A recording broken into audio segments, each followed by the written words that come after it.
চল বড় কাকে ডেকে নিয়ে আসবি, ডেকে নিয়ে আয়। দাঁড়াও বাড়া, দেখো তোমার কি করি। अभी बता है भाई। এই বসুন্ধা, কি হয়েছে? এই বাড়া চ, ওই দোকানের লোক বাড়া আমার মারছে। কে মারছে? আমার নাম বলিস না? তোর নাম কইছি বাড়া, আরো বেশি মারছে।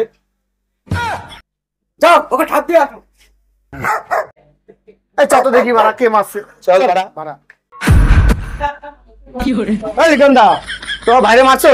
এই বাড়া বল। দাঁড়া আমি কথা বলছি। এই বাড়া কথা বল। দাঁড়া না বলছি তো, বলো কথা বলছো না কেন? বাড়া বাইরে মারছো। আরে বাড়া আমি কথা বলছি তো, আমি কি করতে আইছি এখানে? বলো কথা। এই বাড়া निकल लौड़े। কি হয়েছে রে বাড়া? কি কইছিস তুই না রে? বোকাচোদা কইছি। খতম। লোকের গালাগালি একদম খাইতে নিয়ে চল বাড়া।